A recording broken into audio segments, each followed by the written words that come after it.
Otherwise, All right, welcome everyone. I'm so excited to be with you all. My name is Charles de Vilmorin, and I am the General Manager, Link Senior for a company called LifeLoop. This is our second session of our Activity Strong virtual gathering, the Winter Gathering. And this is one of our larger events, and the name of the event, the focus of this event today is Belonging in Senior Living. How we can go from visions to operation. How can we operationalize best practices? As a quick reminder, Activity Strong was started by Link Senior in partnership with NAP, NCAP, and Activity Connection in order to help acknowledge the amazing work of activities and life enrichment, provide them with the best education, and just empower them to do what they love, which is to engage residents with purpose every day. Obviously, I'm a little biased. I believe that activities is one of the most important, actually not almost, essential part in senior living. So we're very proud to be able to continue these. As some of you might know, Link Senior was acquired by LifeLoop over the summer. And so we're very excited to merge efforts, a great mission alignment, vision alignment. And from a tactical standpoint, the websites are all going to be merging towards lifeloop.com. So if you have any questions, all of the upcoming and past resources are going to stay there and be available for sure, but they'll be listed under lifeloop.com. Quick introduction about myself. I was honored to start Link Senior 17 years ago with the sole idea of helping activity directors build better experiences for their residents, including people living with cognitive change. I was very lucky to get certified as an activity director through NCAP, which I highly recommend through MEPAP 1. And some of you are maybe aware, but I believe, quote unquote, old people are cool. It's a fun initiative that we continue to do. And I want to say that I also love the topic of dementia. One question I like to ask is, I don't, but if I had dementia, why would you treat me differently? And that's one of the many reasons I am so excited to have Dementia Action Alliance for our second session. And I'm about to introduce them in just a second. Before that, I want to give a quick update or just information about LifeLoop for some of you that might not be aware of. LifeLoop is today the most comprehensive resident experience platform, and it is the result of the merger of It's Never Too Late, LifeLoop, and Link Senior. We're honored to touch more than 4,700 communities, more than 500,000 lives in the world. And we're very proud of the fact that more than 85% of our clients recommend us. Like Lydia shared during the first break, we do amazing work in terms of highlighting how technology, how engagement can help our industry. And this work, Lydia's work, was highlighted in McKnight with the Gold Winner Innovator of the Year. So we're very excited, very proud of that. In essence, LifeLoop is all about enhancing the resident experience, but obviously this goes through a number of different pillars. One of them obviously is the staff experience and connecting with family members. But talking about pillars, there are four main ones articulated around engagement, efficiency, connection, and then the analysis of all that information. So if you have any questions, please feel free to reach out. We'd love to have a conversation. Before we head into the session, just quick reminders relative to CUs. Today, we can earn up to 3 NAB, NCAP, NCTRC, and or NCCDPC credits. To earn the credits, you need to attend 1 full or up to 3 full sessions and fill up the CU surveys no later than Sunday, December 8th. So we'll process these certificates for you. And again, you can earn up to 3 of each. Please note that due to the large number of attendees today, we'll process these certificates by the end of next week. So that's December 9th. And as always, if you have any questions, reach out to webinars with an S, webinars@linksenior.com. Also, very exciting to share that today's session is being recorded.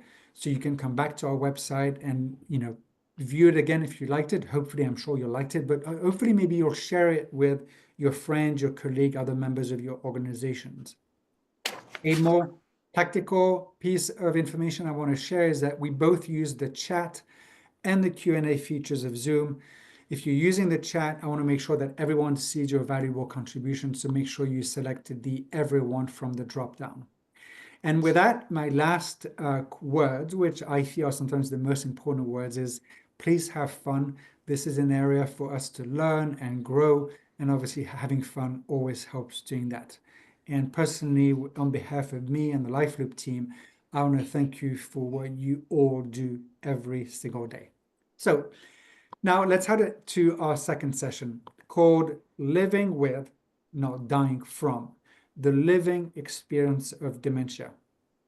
I'd love to bring to the panel today Laurie Scherer, who's the Executive Board of Director and Program Director with Dementia Action Alliance, Meredith Martin, the Education and Development Guide from the Eden Alternative, Monica Downer, DA Advisory Board Dementia Action Alliance, and Steve Taylor, DAA Advisory Board Dementia Action Alliance. I'll let you all take it from here. The one word I want to tell you is how grateful we are to have you participate. As Laurie, you were saying in the chat, nothing about us without us. And this motto is obviously how you build belonging. So Laurie, take it away, or thank you for being with us. Oh, Charles, thank you all. And I so much appreciate the opportunity to be here. And having just listened to Jill and All About Christian Living, I see how closely we're related. Oh my goodness. And that was just a great presentation. I'll tell you ahead of time, she is not fake. This is my service dog. This is Little Dog. She is real. You'll be seeing her off and on because she doesn't leave my side. I'm so excited to be here, and we have a great presentation about what it's like to live with dementia.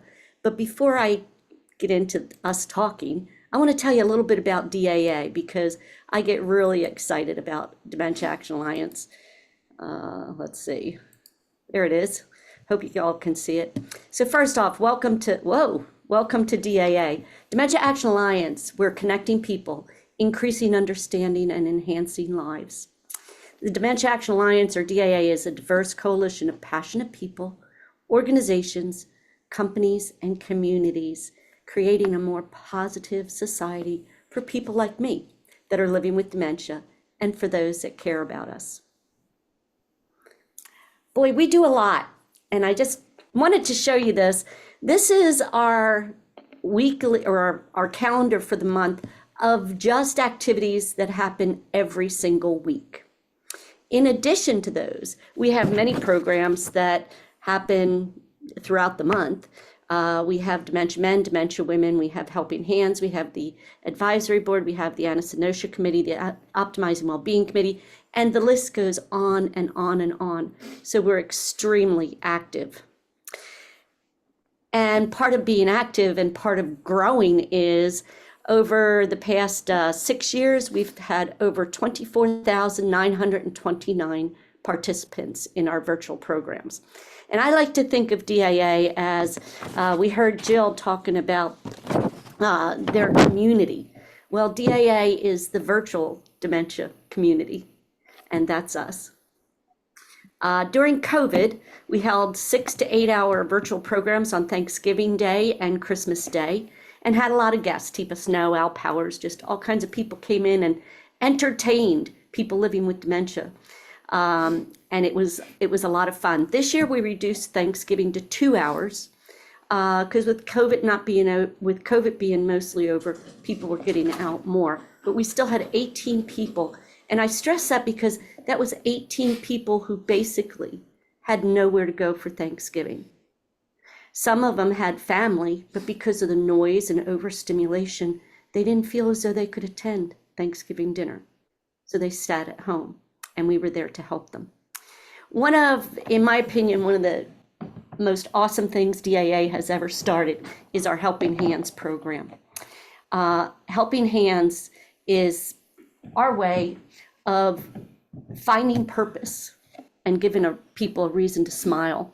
Our vision at Helping Hands team is to empower people living with dementia to find and build a purpose-driven focus and to provide them with the tools and encouragement to live a beneficial life. We build our citizenship by helping people living with dementia find a purpose. All those programs that I showed you just a minute ago, they are all totally or partially led by people living with dementia. And now we're going to move on to the next segment, which is what you really want to hear, and that is living with, not dying from, dementia. I have dementia, but I'm not dying from it. I am living the best life I can. And Meredith, I am so thrilled that we have Meredith from Eden Alternatives here with us today. And Meredith is going to be our facilitator. Take it away. Thanks, Lori, Monica, and Steve, and everyone joining us today. As a former activity director, that's how I got started in this field back in the late 90s. So I feel like I'm with my people today on this Activity Strong gathering. And so we're just going to ask some questions. You're going to get to hear from everyone here. So I'm going to start out first with Monica. Monica, how old were you when you were diagnosed, and how long ago was that? Okay, good afternoon. I was 45 years old and it was 8 years ago. Thanks, Monica. How about you, Steve? I was 60 and I am currently 67 right now, soon to turn 68. Thanks. And last but not least, Lori. You are muted, Lori. Duh, how'd that happen? Okay. Sorry, I was 55 years old, and that was 11 years ago now. All right, so we've got some lived experience here on the line to share with us today. Thank you all for kind of giving us that frame of reference.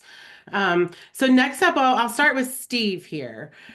Steve, what was your experience with the diagnosis process? I can say that I was probably one of the very fortunate ones in the country that get diagnosed because I had really, really good physicians. My primary care doctor took very good care of me, and he referred me to an excellent neurologist who immediately saw what was going on and referred me to a neuropsychologist. And that's the person that actually had me put the square peg in the round hole. I don't know if you've ever had those tests, but it's like I think it's around 4 or 5 hours of testing you do, answering all kinds of questions and doing kind of physical skills and everything else. And it was with that test that I got the formal diagnosis of vascular dementia. And they did follow up then and confirmed what we suspected, and that was all early onset Alzheimer's. So my diagnosis really, I got to say, came pretty quick and efficient. And I know that's so unlike so many of us. My journey since then has not been quite as pleasant as that, in that the flow of neurologists through our community have led to a drop in my care, but we're working on that. Thanks, Steve. How about Lori? My diagnosis was not so pleasant. It was rather horrible. We started with going to my primary physician, because isn't that generally where you start off? And he sent me to a psychiatrist who sent me. And I ended up, 5 doctors later, we ended up driving to Philadelphia, which was like 2 hours away, to a specialist in the big city. And he did, and by the way, during this period, I went through about 40 hours of testing because everybody wants different testing done. And he said, well, you have early FTD and perhaps Alzheimer's. And I knew what the A word was, but FTD, flowers on the brain, you know, it sounded kind of nice, but it's not. And I looked at him and I was very career oriented. I was used to working 60, 70 hours a week and was very into my career. I looked at him and I said, well, what about my career? And he turned to my husband, not even to me, he turned to my husband and he said, get her affairs in order. Spend as much time with friends and family now as you can while she remembers them. Take these pills because with FTD, she will get agitated. And come back in 6 months. Let's see how much she's progressed. And I said, well, what about some literature? Some support groups, anything? And he said, oh, just call the Alzheimer's Association. They'll know how to point, what direction to point you in. That was it. We went out in the car and we sat and we cried. We cried, which in Philadelphia at $20 per hour, that's really tough. But it was so, just go home and die. And I went home and I cried. I was sort of depressed, upset, scared, petrified. When a doctor starts out your diagnosis telling you that you have an uncurable disease and does it in such a negative way with such a negative impact, it changes your whole perception and your attitude of how you accept that. And all I accepted was that I was going to die. Well, sadly, I gave away some of my jewelry and did some other stupid things because I thought I'm going to die anyway. I might as well do it now, right? Shouldn't have done that.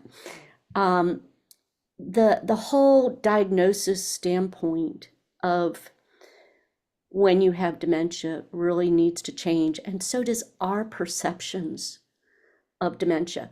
When the doctor told me I had dementia, my first vision was that within a few months I wasn't going to know who I was. I wasn't going to know who my family was. That was what I thought. Well, I can tell you 11 years later, well, it's not quite 11 years, it'll be 11 years in October, but it was 11 years. 11 years later, I can tell you that I can live, and I can live a happy, happy life. Thanks, Lori. What about you, Monica? What was your experience like? Well, I wasn't as fortunate as Steve. It's really been a roller coaster. I mean, and 8 years later, I still don't know the cause of my cognitive problems. I started out, I was going to a neurologist to treat my migraines, and I was sharing it with him, some of my symptoms, and I told him I was really concerned because my mother has frontal temporal dementia, and he assured me that that's not what was going on with me. Several years went by, continued to complain. Eventually, he sent me to a memory center for testing. It was maybe 3 hours worth of tests, and they told me I had mild cognitive impairment with moderate memory loss.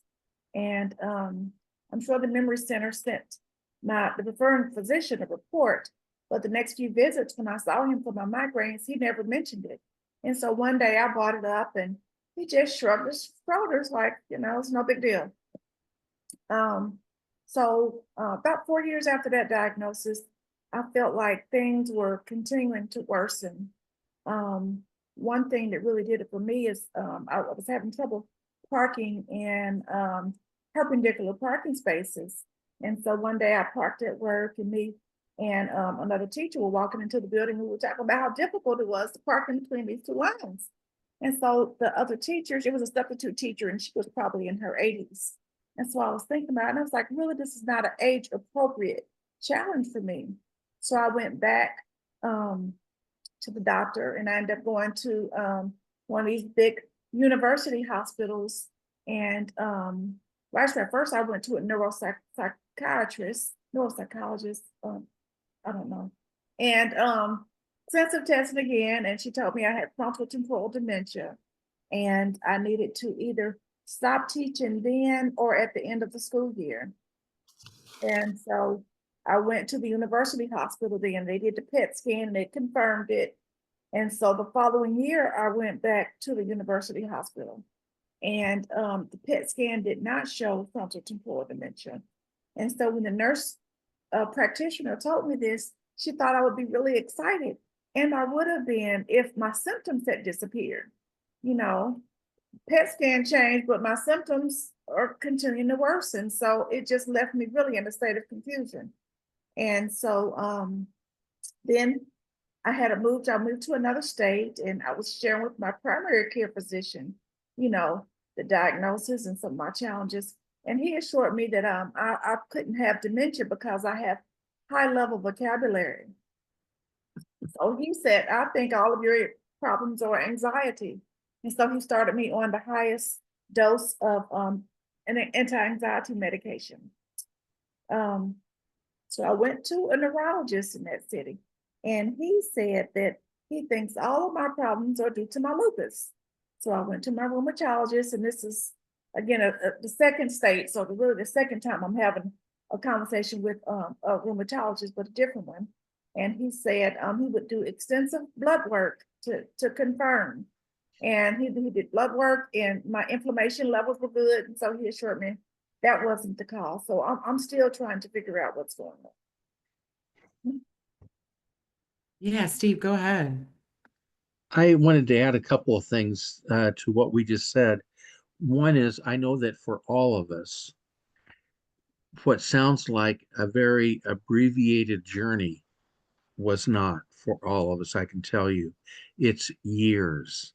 Because, like when I talked about how I was fortunate, well, from the time that my primary care doctor, that I was able to get into that neurologist, that was like 9 months wait just to be able to see him.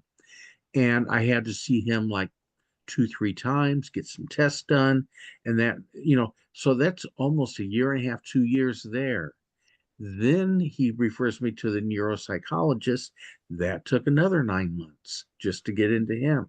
And I know that for Lori and for Monica and for everybody that has been down this road, it is a painstaking trail, even if you have doctors that are giving you the right advice and you're going in the right direction.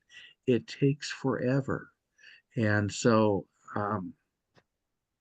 I just wanted to interject that to put things in a good perspective with it.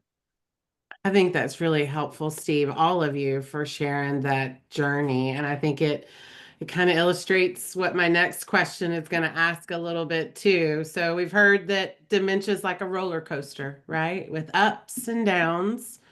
Can you share a low moment and a high moment? And I'd love this time to start with you, Lori. Wow, a low moment. I'm going to tell you actually about two, and they're kind of related. One very low moment, I was with my husband and my cousins in Bar Harbor. We were on vacation, and we were at a restaurant, and we were sitting outside on a deck, and I got up to go to the ladies' room. And ladies' room, you had to go through the restaurant and wind around tables, and it was like way in the back and etc. So I get to the ladies' room, and while I'm in there, somebody's drying their hands, and they have that blow dryer thing going that totally just kills most of our brains. Most of us living with dementia will tell you how much those blow dryers in the restrooms bother us.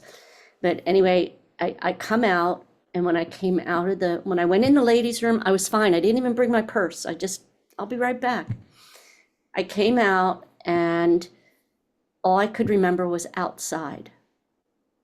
And so I went outside, not out on a deck. I went outside and started walking the streets of Bar Harbor, not knowing where I was, how to get back, didn't even know the name of the restaurant. And after a while, they missed me, and so they went looking for me. Yeah, they went looking for me and found me sitting on a stone wall crying. That was very, very hard, because with dementia, you can be perfectly fine one moment, and then one thing can trigger you, and it's like a meltdown. Just you go down really quick. Another time, we moved from Pennsylvania to Alabama, and I was really good friends with my neighbor in Pennsylvania across the street. And one night, about 10 o'clock, my husband went looking for me, and I wasn't in the house. Well, I had decided that I was going to go visit Wendy. And so, well, in Alabama, we don't have a leash law, so we've got pit bulls and other fun doggies running the streets. And I just decided I was going to go find Wendy. So he's trying to call me and he's driving up and down the streets. Finally, I decided to answer the phone and I said, well, I'm with two doggies. And he found me laying in the neighbor's yard. We did not know these neighbors. We met them though. We're really good friends now. It's a really good way to meet your neighbors. Right. So here I was laying in their yard just crying. And they came out and, so that was really hard. You don't know when something is just going to turn around. That makes living difficult because we can have really fantastic lives, but I also have to be aware that at any moment that can change. But now I like to talk about the high moments, the good moments, because there's so many good moments in life. For me, some of my good moments have to do with DAA and my peeps. I call them my peeps at DAA. Seeing people who have started with Dementia Action Alliance, who came on, same as I was, scared, afraid, thinking they were going to die any day, and then being able to help them work through the challenge, work through with strategies, and see them smile and then be active, go on to the advisory board and start hosting things and find purpose in life. It just makes me feel so good. And I'll give you my big example that makes me smile every time. And they know what's coming, so they're already smiling too. We had a guy named Steve, and Steve came into DAA probably 4 years ago now. And he sat in his recliner. According to his wife, he never got out of his recliner until dinner time. And he'd come on all our discussion groups, he'd talk, but he never left that recliner. One day, Steve found out that I was sending out about 20 or 30 cards per month to people living with dementia, because I'd send encouragement cards, get well cards, whatever. And he said, Laurie, you do too much. I can do those. Okay, Steve. So I sent him a list, sent him some cards. And Steve started sending out cards. Then he called me, he said, Laurie, we don't have these people's birthdays. So, okay, Steve, we'll start getting the birthdays. So he started sending out birthday cards. Steve then would sit up rather than lay in his recliner, he'd sit up. Then he started sitting at the kitchen table. Steve got on our advisory board. He became a host for some of our discussion groups. He joined Helping Hands. He volunteered to the point that Steve now is not only out of his recliner, he is out of the house because he felt a calling to go to the local community, the local care community and help people living with dementia there one-on-one. And that's what he does. So 4 days a week, he's not only out of his recliner, he's out of the house and helping at a community. That to me just brings sunshine to my life to see that we can have a major impact on someone by helping them find a purpose, giving them a reason to get out of the recliner. Thanks, Laurie. Super powerful. So Monica, you're up next. You want to share a low moment and a high moment with everyone today? Okay. So a low moment would be when I attended a walk to end Alzheimer's, and I asked my husband if he wanted to go. He didn't want to go, and I failed to ask my teenage son. So I went by myself, and I was pretty new to that city, and I didn't have any friends locally, but it was just seeing all those people there with their support team, their care partners, their friends, and with me being alone, I just felt so alone on this journey. And I can remember being there and fighting tears. I just felt incredibly alone. So that was a low moment for me in this journey. But a high moment would be last year I attended a Altered Dementia summit in Atlanta. And it was at a really, really big church. And I got to meet some of the people from from a support group. But I got to meet them for the first time. But it wasn't just that, it was seeing so many it was African Americans coming together for one cause. We're impacted at a higher rate, the African American community, but I don't see many of us in support groups. This is just something we don't even really talk about. So to see so many, it was sold out, seeing that many coming together for one cause, that was truly a high moment for me. Thank you. For sharing, Monica. How about you, Steve? I remember, well, going back to that diagnosis part, even though they had talked to me about dementia, and 5 of my, I can't think of the word, my maternal family, immediate family, my grandparents and my aunts and uncles all had and succumbed to Alzheimer's. And I helped care for a couple of them. That kind of set me up that I kind of knew what was probably coming. But yet, when they gave that diagnosis, it was like having a 5-gallon bucket of water, of ice water, dumped over the top of my head. It was shocking, very uncomfortable, and I didn't want to accept it.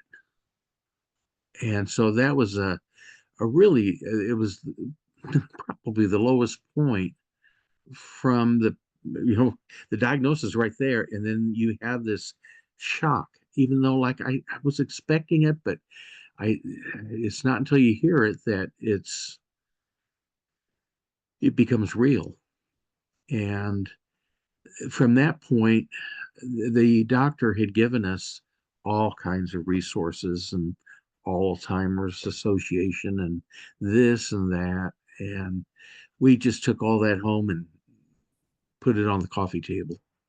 And it was probably about 3 weeks later that we started looking at resources. And that's when we started dealing with the situation I had. At that time, I was still driving. I can't drive anymore due to my dementia. But I was driving, and I would be, especially if I was alone, I would forget where I was. And I'd be in the city that I'd been living for 30 years. And I just drive forward and hoping that I'd see something that I'd recognize. And usually I did. And that and menus, oh my gosh, menus are horrible for me. Lori even mentioned one the other day about when they redo a grocery store and move everything around. Oh, nightmare. It's awful. I mean, it may be confusing for you folks without dementia, but let me tell you, with dementia, it's just beyond words. And I would have servers come to our table to take an order, and I had even decided I thought what I wanted, and then I'm a deer in headlights, and I can't even remember what I decided. And then I start looking at the menu and I can't read it. And it's like everything looks jumbled. It's like I can't think of what I did. It's so difficult that people can't really imagine. So we started using through DAA, which I'll get there in just a second, cards that say, please be patient with me. I'm living with dementia. And people almost always are. In fact, I'd say 99.9% of the time they're very, very kind and very nice, and it really helps. But those would be some of the lowest moments I've had. What about a high moment, Steve? What are some of your what's a high moment you'd like to share with everyone here today? I would have to say it's DANOW. You know what that is? That's DAA now. DANOW. And DAA really, really changed my life. Just like Lori was describing about our friend Steve, different Steve. I first went to an Alzheimer's Association meeting.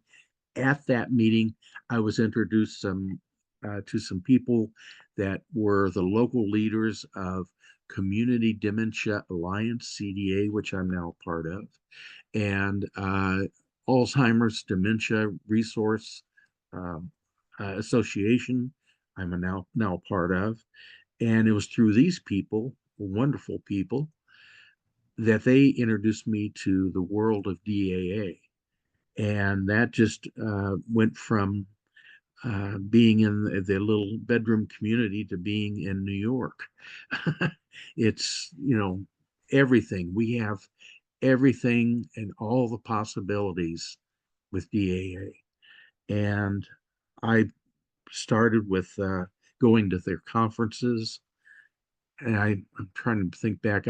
Then I did some speaking. I spoke at the Alzheimer's walk in our town, and it kept growing. And now I'm on the advisory board. I host the men's group. I mentor. I've got 3 people I'm mentoring right now that were newly diagnosed with dementia. I spend probably 50% of my week doing something supporting others with dementia. That fills my heart, and it makes me feel so good, and it gives me purpose in my life. And what I'm going to say is I'm living and thriving successfully with dementia.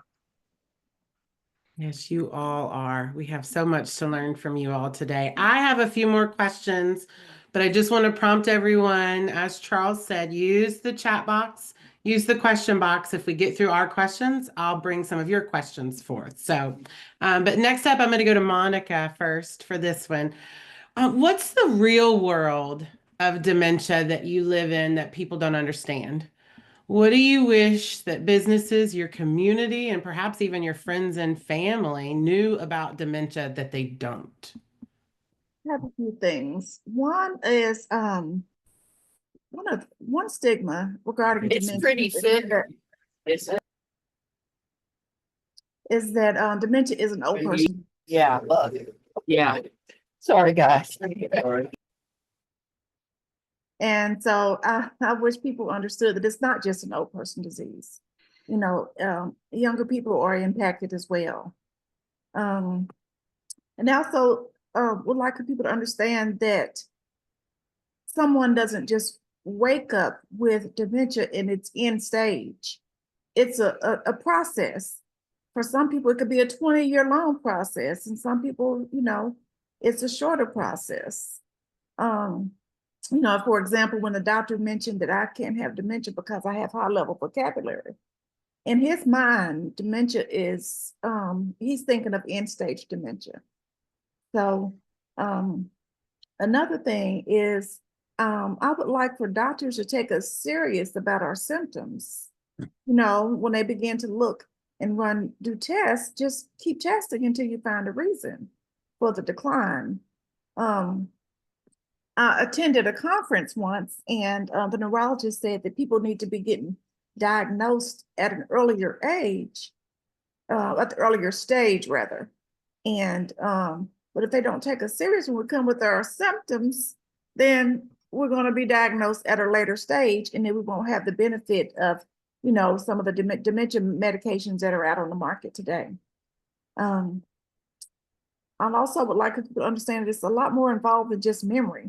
We multitasking. I have problems with decision making, planning. My speech has been impacted. like I mentioned earlier with parking, so that's visual spatial skills have been impaired. It's all of that. It's not just one thing. And I'll say the last thing, Steve mentioned earlier about menus. And I would also like to say like menus, even at hospitals. I wish they would be a little bit more mindful that it's difficult. It can be difficult. I can remember getting like a paper menu that I would choose what meal I want for the day, and there would be several choices there. So when I was in the hospital with my mother recently, they weren't giving out the papers. The guy would come by with his tablet and he's rambling off the different menu choices. But by the time he gets to the third menu choice, she's not gonna remember what the first menu choice was. So I would like for them to be a little bit more mindful of that. Thank you. Thanks, Monica. How about you, Steve? What's the real world of dementia you wish people knew? Oh boy. Well, the first thing is I sometimes talk about I need to get a button that says, no, you don't. Because how many times have I said to somebody, excuse me, if you'll be patient, I have Alzheimer's. And they'll say, oh, I know what that's like. Oh, I forget stuff all the time. And I want to say, no, you don't. Like Monica was just saying, Alzheimer's, dementia, all the different, Alzheimer's is just one thing. Dementia is the big umbrella. And there are so many different kinds of dementia. And they are all connected with so many different side effects of other problems we have. And it's not just the memory, it's everything. And so, no, you don't. They don't realize, and it's hurting when they demean it, like saying, oh yeah, I know what that's like. It's like saying I have cancer, and they say, oh yeah, I know what that's like. Unless you've had it, no, you don't. So that's one thing that I would want the community to know. And the other thing was in the medical community, doctors. How many neurologists have I been to that know nothing at all about the concept of a scuba mask to goggles to a monocle? If you haven't heard about that, if you don't know about it, it's something that's very real, and they all need to know about it. I would say I've been through 7 or 8 neurologists. Unfortunately, they keep living in the community, but I've only had one that knew about it.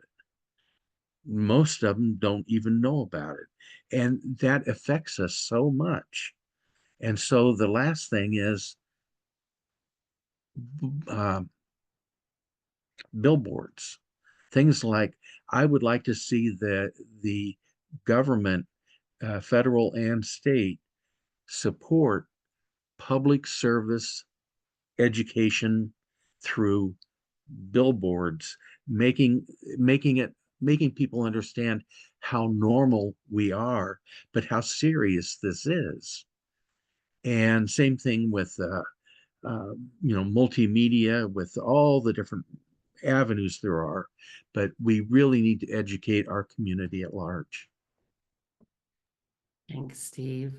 Lori, what would you like to share about the real world?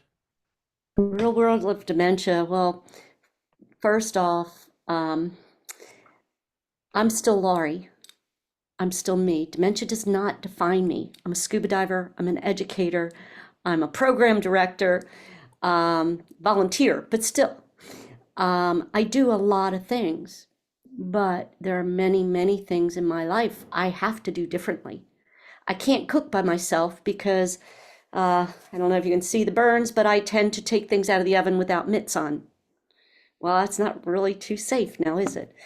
So when I go to cook, I have to have my husband there to take things in and out of the oven or off the grill, whatever. One time I actually picked up the grill with my bare hands. That was a ER visit. But I'm still me. I still do a lot.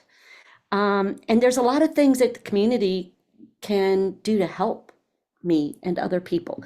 When I go out, a lot of times I wear, I don't know if you can see it, I'm living with dementia. And sometimes people go, no, you're not. I got something ringing. I don't know what it is. People, I'm living with dementia, but I don't look it. I have an invisible disease, so I don't look like I'm living with dementia. When I go to a restaurant, I can still go to a restaurant, but when I go to a restaurant, earplugs, don't leave home without them. If you have dementia, you need earplugs. Your earplugs should go everywhere with you. Because when I go to a restaurant, we go out at about 4 o'clock. It's kind of good because you get sometimes a senior discount when you go early, an early bird special. But also there's less people. So we don't allow them to sit us near the kitchen. We don't allow them to sit us where there's a bunch of children. Because for many of us, we've lost the ability to filter sound. So for me, if I'm sitting at a table with just my husband, I'm hearing all the other conversations at the same time. And I'm trying to focus on him. And it literally can take all my cognitive reserve just to focus on him and filter out all those other sounds. So then you add to it that all the restaurants like televisions, radio's real high. Wow, if I could say something to restaurants, it would be have a section with no TV and no radio or very low radio somewhere. A lot of times we'll end up going and sitting at the bar for lunch, not to get a drink, but because the bar's not as crowded at lunch as the restaurant part is. So earplugs for the grocery stores. You know what? If you change your store around, give me a sheet that tells me where to find things. Or better yet, I met with the manager of our store in Pennsylvania, and when I came in, if I was looking for something, he had somebody come up and take me to the item. Because I can still drive to the grocery store. I can still do my normal grocery shopping, but you move things around, not so much. So I think really there's a lot of strategies, and this is part of what we do at DAA is in our discussion groups, we talk about strategies. Someone will say, well, I have a problem with this. And then we talk about it, and together we work through a strategy that we can help each other out with that. To my family, I would really stress, I love you all so much. I have 5 siblings and they're just my best friends. I just adore them. But there are times that we're at a dinner and I can't handle the noise. I can't handle all 12 of you talking at one time. I mean, you got to cut it down to one person talking at a time because otherwise I have to leave.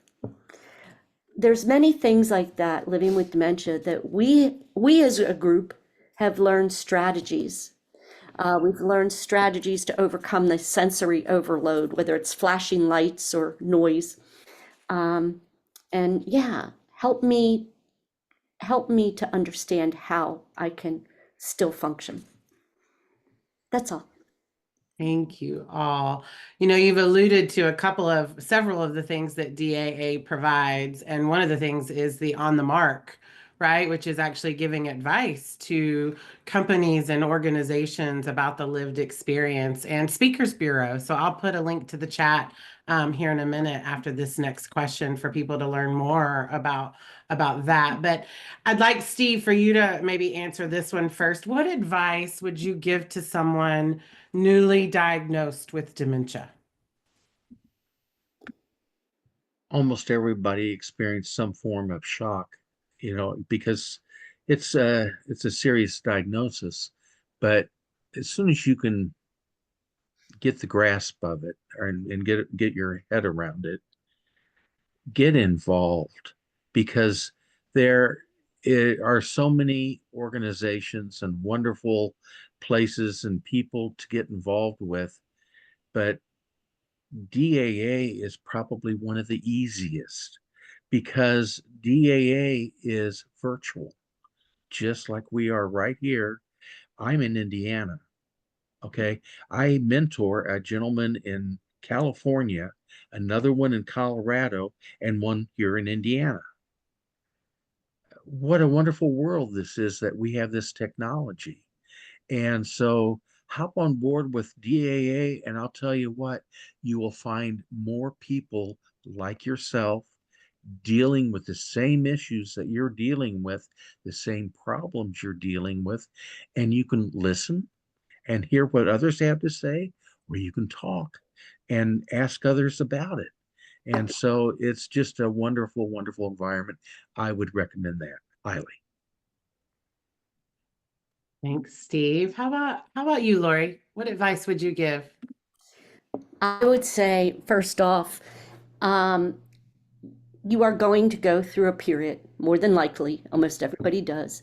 You're going to go through a period of a lot of emotions. You're going to go through anger, depression, grief. And every time you can't do something you used to, I was vice president of a bank. I can't count money. I can tell you, I had a few tears when I realized I could not count money. But you're going to go through periods of grief and anger and all kinds of things.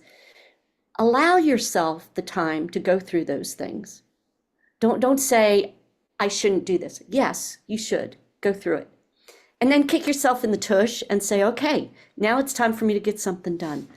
The next thing I'm going to say is the most important thing for anybody, and I don't care how far along you are in your dementia, the most important thing for anybody is to have a purpose. If you don't have a purpose, why get out of bed? Why bother getting dressed? Even if your biggest purpose is to button my own shirt, then allow me to do that. Do it with me if need be, but don't do for me.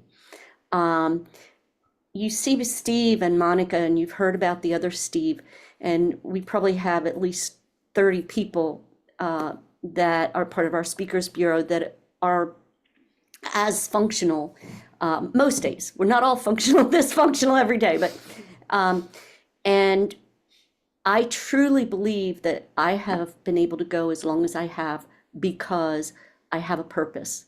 Quite frankly, I really don't have time to go downhill too much further. I just don't have the time. Really, and I joke about it, but having a purpose to me works better than any medication. It works better than anything else that is out there right now. Because it gives me a reason to want to keep going. There's days that I go to get on dementia discussions and I'm hosting and I'm having a really bad day and I go, okay, God, I need you to really help me for 1 hour. Help me make it through this 1 hour. And after that, I'll go crash. I promise I'll go lay down, but get me through this 1 hour. And sometimes it's just talking myself through that hour. So I'm going to say a purpose. And then, of course, get involved in things like DAA. Why DAA? Because Dementia Action Alliance is where we have learned to build a purpose. It's where we have learned to live. And I would rather be living like I am today than sitting and pouting and being upset anytime. Thanks, Lori. How about you, Monica? What advice do you have to give? Well, Steve and Lori have kind of covered it because I also was going to say to get involved in a peer support group such as DAA. You get to meet people on the same journey as you. You know, my mother and I, we both talk about dementia with each other and we share symptoms, but she's much, much older than I am. So it's people of all age groups, in these different support groups. And I don't think I would feel as comfortable talking about dementia if it wasn't for a support group. It helps me to really feel comfortable. Even little things like advocacy opportunities, I wouldn't even know about if I wasn't involved in a peer support group. Yeah, that's it. I think you've all have illustrated, and Lori, I'll come right back to you. I see you've got something to add, but at the Eden Alternative, we're a principle-based approach. And you all have really spoken to Principle 6, which is all about meaningless activity is corrosive to the human spirit, right? Finding a purpose and meaning is essential to health and well-being. And it's unique to all of us. So it looks different for you, Monica. It looks different for you, Steve, and the other Steve, right? It looks different from him and you, Lori. So yeah, go ahead, Lori. What were you going to add about that advice? I know we have here many people that are from some kind of a residential community. I want to tell you that you also can have your people get involved with DAA. If you have people that have dementia, we have a virtual engagement group called Music, Beat, and Trivia. And we used to have a community that came on, it's every other week, every other Tuesday. And they had all these people in their walkers and wheelchairs, and they're going, celebrate good times, come on. And it was just, it was wonderful. It was fabulous. We had a woman that was in her 90s who absolutely loved the Beatles. And she would stand with her walker and just jive with the music. So we encourage that. If you want to do that as part of your programs, let us know and we'll figure out a way to make it happen. Well, I've got one final question from our list, but I'm just here to tell you the chat box is blowing up with appreciations and thank yous for sharing your lived experience. And I just keep seeing things. People are saying that I'm learning things I can do not only in my community where I work, but also in my lived community, in my family. So thank you for that. But final question from me, and I think we've got about 4 minutes left if I'm watching the clock right. Lori, I'm going to come to you first on this one. Where do you think funding would best be allocated to impact the most people living with dementia?